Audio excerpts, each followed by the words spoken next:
নেত্রী ছিলেন তিনি চলে গেছেন, কিন্তু রেখে গেছেন অনেক দোষর। তারা জুলাই বিপ্লবকে বা জুলাই অভ্যুত্থানকে তারা ষড়যন্ত্র বলে বলছেন চারিদিকে, এবং আমরা যখনই কিছু বলতে যাই আমাদেরকে তারা নানাভাবে বোঝানোর চেষ্টা করে। তার মধ্যে আমার অনেক বন্ধু আছেন, নানাভাবে বোঝানোর চেষ্টা করেন যে এটা একটা ষড়যন্ত্র। আমি এই দেশের একজন জনগণ, আমি আপনাকে চাই না, আপনি চলে যান। তখন আমাকে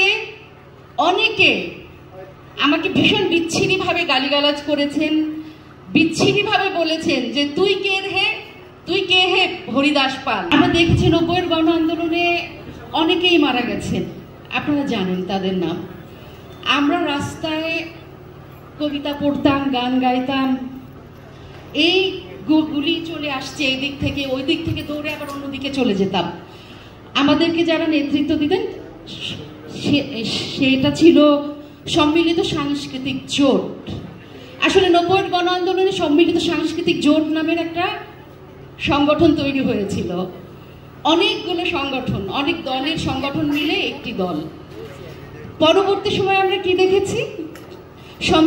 সম্মিলিত সাংস্কৃতিক জোট একটি রাজনৈতিক দলের পকেটস্থ হয়ে গেছেন, এবং তখনকার যারা সাংস্কৃতিক আমাদেরকে নেতৃত্ব দিয়েছেন পরবর্তীতে দেখেছি তারা একটি দলের বিভিন্ন রকমের দায়িত্ব পালন করেছেন, আর আমাদের শিল্প সংস্কৃতি নিয়ে তারা ব্যবসা করেছেন।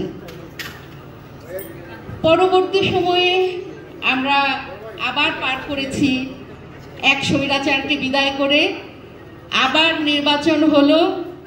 এর পরবর্তী সময় আমরা আবার আরেক স্বৈরাচারের ইসে পড়লাম।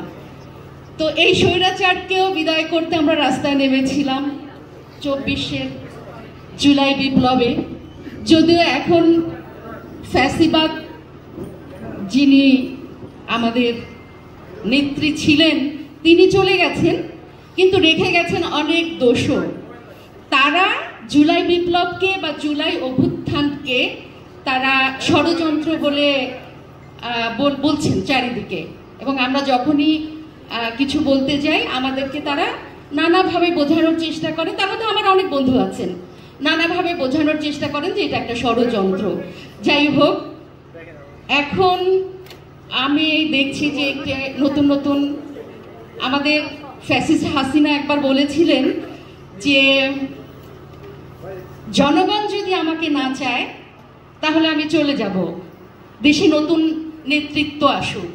আমি তখন লিখেছিলাম যে হ্যাঁ, আমি এই দেশের একজন জনগণ, আমি আপনাকে চাই না, আপনি চলে যান।